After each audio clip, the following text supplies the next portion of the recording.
그 앞에 그거 넣을까요? 수공봉에 술을 맡고 있는 아니 그거 하지 마. 그거 하지 마. 수공봉에 뽕. 왜? 수공봉에 그거 하지 마. 그거 하지 마. 그거. 그거 하지 말라니 아니에요. 하지 마세요. 네. 알겠습니다. 아, 거절했으니까. 여기 그냥 자막으로 있어.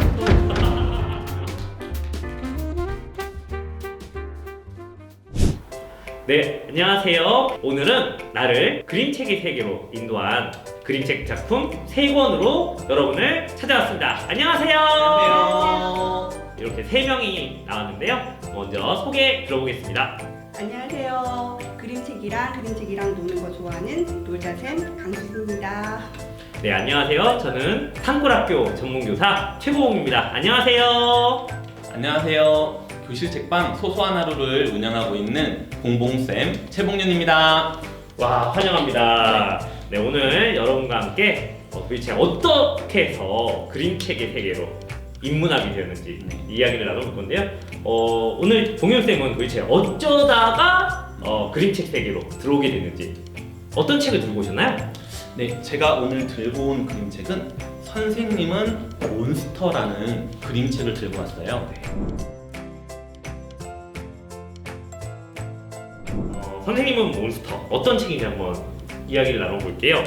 이게 그림책 장면은 아닌데요. 맨 처음에 작가의 말이에요. 작가의 말이 너무 가슴에 많이 와닿았어요. 제가 한번 읽어드리고 싶어서 제가 한번 가져와 봤는데 뭐라고 써있냐면, 이해받지 못한 이 세상 모든 선생님들과 이해받지 못한 이 세상 모든 어린이들에게 라고 써있어요. 근데 이 말이 정말 저한테 어떻게 보면 큰 울림을 줬던 것 같아요. 이 문장을 보면서 많은 걸 좀 느꼈어요.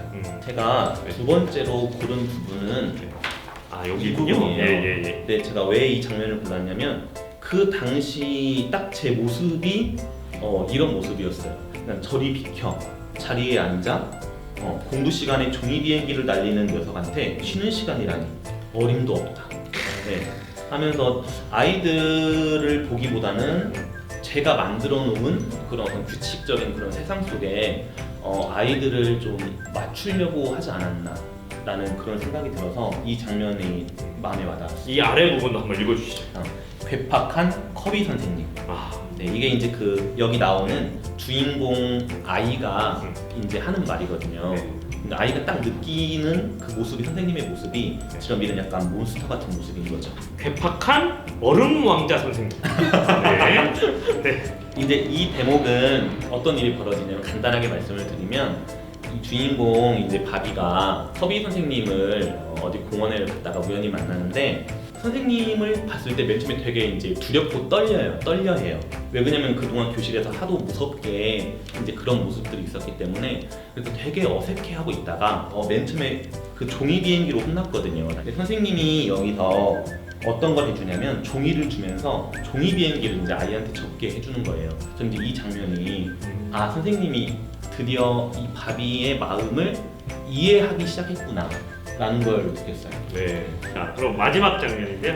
그러니까 이게 반전이 좀 있어요. 네. 이제 선생님이 다시 이제 조금 관계가 회복이 되잖아요. 네. 그런데 다시 이제 교실 안에 들어와서는 몬스터의 모습이 조금 또 되거든요. 네. 그러면서 어떻게 하면 이 균형, 조화를 아이들과 좀 유지할 수 있을까? 그러니까 결국엔 이 모습이 모든 선생님들의 모습일 것 같아요. 제 생각에는 따뜻하게 대해주기도 하지만 또 어떨 땐 단호할 때는 좀 단호하게 대해야 하는 부분도 있는, 어떻게 보면 교사로서의 좀 그런 좀 숙명 같은 항상 고민하죠. 단호할 것인가, 그렇죠. 네, 그런 부분들이 있어서 네, 본격적인 얘기 한번 들어가 보겠습니다. 자, 그림책 선정 이유는 운명적으로 도서관에서 만났기 때문이다라고 얘기해 주셨는데요. 이 작품의 주제 뭐라고 생각하세요? 저는 이 작품을 보면서 저의 입장에서 많이 봤거든요. 그래서 완벽해지려고 하지 마라고 저는 주제를 잡았어요. 제가 느끼는 주제는 왜 그러냐면, 교실 안에서 선생님들이 많이 좀 두려움을 갖고 있는 게, 아이들 앞에서 좀 완벽한 모습을 보여야 한다라는 좀 그런 마음을 많이 갖고 있거든요.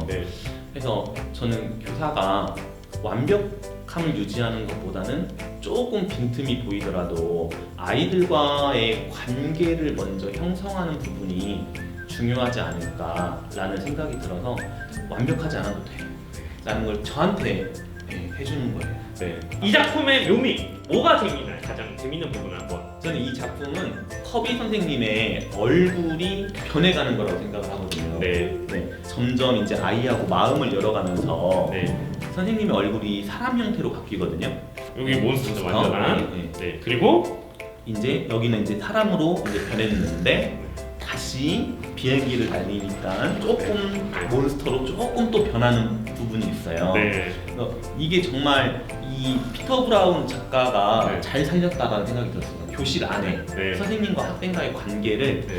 정말 잘 살렸구나라는 느낌이 들어서 네. 이게 이 작품의 가장 큰 묘미지 네. 않을까라는 생각이 들었습니다. 앞부분에서 끝났으면 어땠을 것 같아요? 앞부분에서 조금, 사람 네. 모습으로 끝났어요. 그러면 이게 이렇게까지 유명해지지는 않았을 것 같아요. 네. 제 생각에는. 명작과 좀 좋은 작품에는 한 네. 2% 네. 숨어있는 네. 한 끗 차이가 있다. 이게 한 것을 넣음으로써 네. 좀 더 생동감이 생기지 않았나라는 그런 생각이 들어요. 마지막인데요. 이어지는 또는 이것과 함께 보면 좋은 작품이 뭐가 있을까요? 저는 이거를 보면서 가장 먼저 생각난 게 제가 작년 1학년들한테 읽어준 그림책 2권이 떠올랐거든요. 네. 1학기 때 지각대장 존이라는 그림책을 제가 읽어줬었어요, 아이들한테. 그 그림책도 마찬가지잖아요. 네. 네, 결국에는 강압적인 또는 자기의 규칙을 강요하는 선생님 앞에서 그 아이가 상상력을 결국엔 잃어가잖아요, 나중에는. 근데 그 작품 역시도 상상력을 잃어가고 끝났으면은 유명해지지 않았을 거라고 생각을 하는데 다시 나중에 선생님 등에 고릴라가 이렇게 매달리면 선생님이 결국에는 천장 위에 막 걸려있고 그러잖아요. 네, 아주 훌륭한 작품이었죠. 네. 또 한 작품인데. 또 다른 작품은 그 좀 이거는 최근에 나온 작품인데 요거 넬슨 선생님이 사라졌다라는 네. 작품이에요. 네네. 이거는 아이들한테 읽어주진 않았어요. 제 이제 3남매들한테는 읽어줬는데 네. 이제 그거 같은 경우는 오히려 반대 상황이에요. 네. 그냥 아이들이 너무 말을 안 들어요. 네. 선생님 말을 안 듣는데 선생님이 결국에는 네. 어떤 방법을 쓰죠. 네. 근데 이제 안 나오다가 네. 변장 좀 하고 네. 무서운 선생님으로 변해서 나타나서 아이들과 또 새롭게 관계를 맺어가는 이야기인데 2권을 같이 보면은 정말 좀 재밌는 것 같아요. 네, 이 작품도 학생 입장에서 선생님이 그렇게 무섭게 느껴질 수 있고 몬스터처럼 느껴지는 게 있고 선생님 입장에서도 진짜 저러면 열받겠다라고 생각하는 게 있잖아요. 네네. 네. 적당한 거리와 적당한 예절 네. 뭐든지 적당한 게 없는 것 같아요. 지금까지 봉봉쌤 네. 최봉윤 선생님이 소개하는 그림책 선생님은 몬스터였습니다. 네. 네, 두 번째 그림책인데요. 이 두 번째 그림책은 제가 들고 왔습니다. 제가 굉장히 좋아하는 스타일의 그런 작품인데요. 오늘 여러분과 함께 읽을 그림책은 바로 유설아 작가의 슈퍼 거북입니다. 네, 슈퍼 토끼의 자매 네. 책이고 사실 유설아 작가의 데뷔작이에요. 슈퍼 토끼도 읽으셨죠? 네. 슈퍼 거북과 슈퍼 토끼 다 읽었는데요. 저는 사실 이 책으로 그림책 1인극을 만났습니다. 그러니까 그 전까지만 해도 그림책 1인극이 활성화되지 못했던 시대였고요. 유설아 작가님을 통해서 그림책 1인극을 만났기 때문에 제가 들고 왔습니다. 요즘 학교나 도서관에서 그림책 1인극 굉장히 많이 하고 있죠. 저는 한번 꼭 만나보라고 하고 싶어요. 네. 이 작품의 포인트는 면지라고 생각합니다. 면지. 네, 바로 이 앞면지에 나오는 이야기가 전개되기 전 상황 그리고 이야기가 다 끝나고 나서 뒷이야기가 나오는 이 뒷면지. 굉장히 저는 훌륭하다고 생각하고요. 특히 유설아 작가의 다른 작품들도 이런 특징이 있어요. 슈퍼 토끼도 마찬가지의 에피소드들이 있고요. 이건 워낙 유명한 작품이잖아요. 네. 토끼와 거북이의 경주. 이솝우화와 라퐁텐 우화에 다 실려있는 이야기예요. 근데 이렇게 너무나도 유명한 작품을 어떻게 비틀 수 있을까라는 생각을 했는데 뒤에 슈퍼토끼 이야기가 이것과 또 연결이 돼서 저는 자기 표절이 될 수도 있다고 생각했는데 굉장히 다른 이야기들이 나옵니다. 그래서 이 책 이야기를 잠깐 해보면 토끼와 거북이가 경주에서 거북이가 승리한 그 장면부터 시작됩니다. 카 퍼레이드도 하고 사실 우연히 이겼잖아요. 네, 그렇죠. 우연히 이겼는데 토끼를 이긴 거북이로 사는 게 얼마나 고통스러운지를 다루고 있습니다. 저는 이 그림책에서 가장 재밌는 장면이 바로 이거라고 생각해요. 네, 이 장면이 굉장히 우연히 들어갔다라고 하더라고요. 이 장면이 바로 이 그림책 탈고를 위해서 노력하던 유설아 작가 본인의 모습을 나타냈다고 합니다. 본인의 네, 그래서 굉장히 어렵게 내셨구나라는 생각을 하면서 그리고 나서 또 표지에 들어가 있는 이 빠르게 달자. 네, 이 그림책의 주제가 뭐라고 생각하세요? 저는 나답게 살기가 아닌가 생각을 했습니다. 네, 나답게 맞습니다. 그래서 저는 이걸 조금 더 철학적으로 포장을 하면은 속도가 아니라 방향이 중요하다. 네, 어떤 방향으로 살 것인지 각자가 결정을 해야 되잖아요. 토끼에겐 토끼의 방향이 있고 거북이에겐 거북이의 방향이 있었는데 거북이가 토끼의 방향으로 살다가 생긴 그런 다크서클 아까 여러분도 보셨습니다. 이런 방향이 아주 우연히도 올 수 있겠다라는 생각이 들어요. 그러니까 거북이는 이 토끼와 거북이의 경주에 나서지 않았으면 자기의 삶의 방향이 굉장히 가치 있고 느리게 사는 게 좋은지 몰랐을 겁니다. 유설아 작가의 작품 특징이 있습니다. 글이 엄청 깁니다.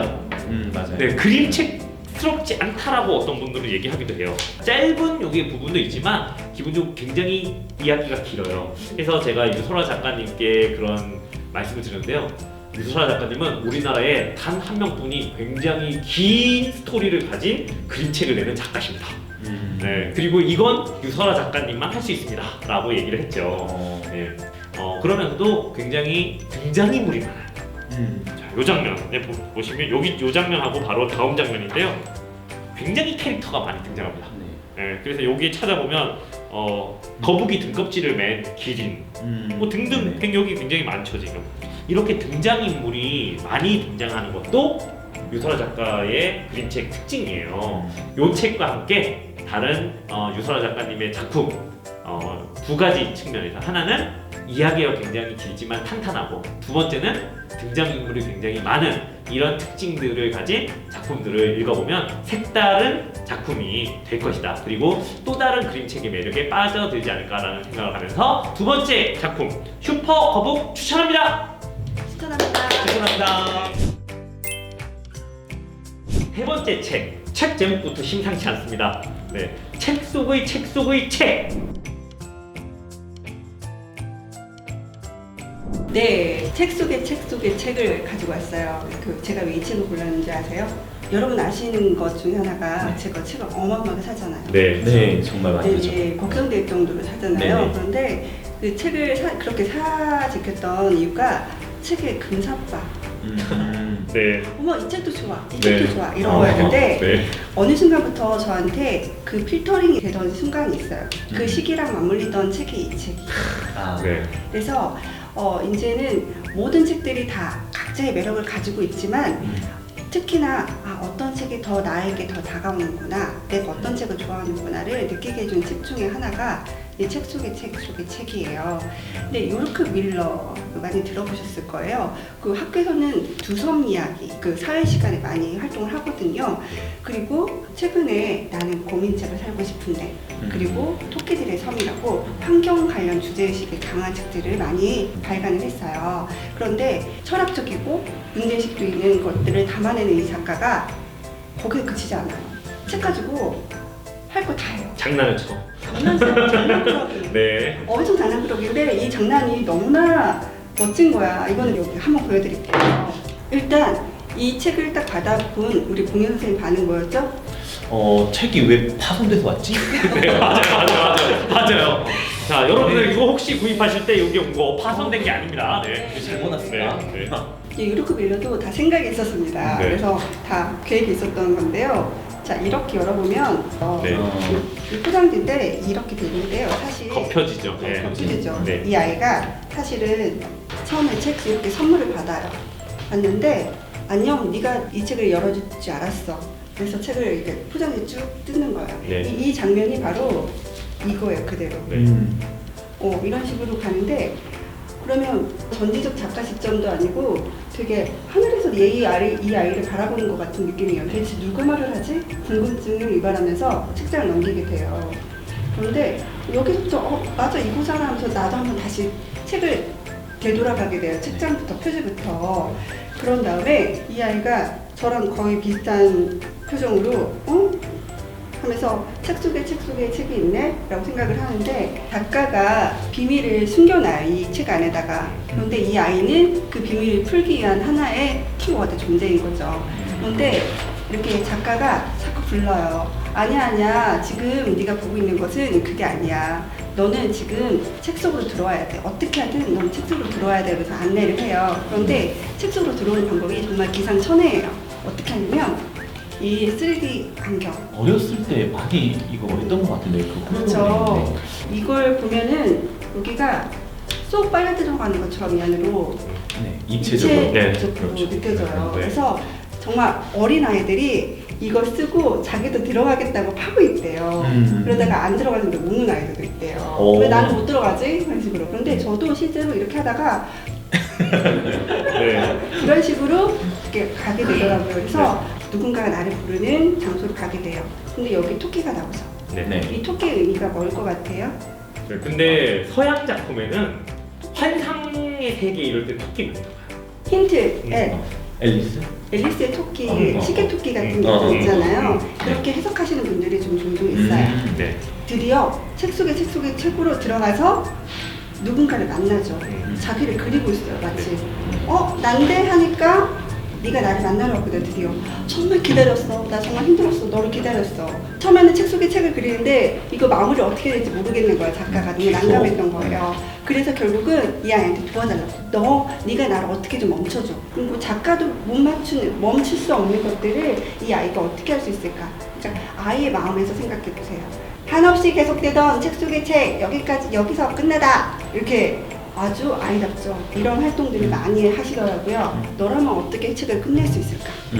어떤 애는 여기 찢어버려요. 주로 희망천외한. 다양한 얘기들이 나올 수 있죠. 아이들만이 할 수 있는 얘기들. 근데 제가 이 책을 좋아했던 이유가 작가가 독자를 불러요. 그 독자를 부르는 방식이 굉장히 입체적이에요. 네. 그리고 세련됐어요. 근데 그 전에 이 사람 토끼들의 섬이라든지 그런 책들을 봤을 때는 이 작가의 필체가 언뜻 데이비드 위즈너 이제 그 되게 사실적인 묘사잖아요.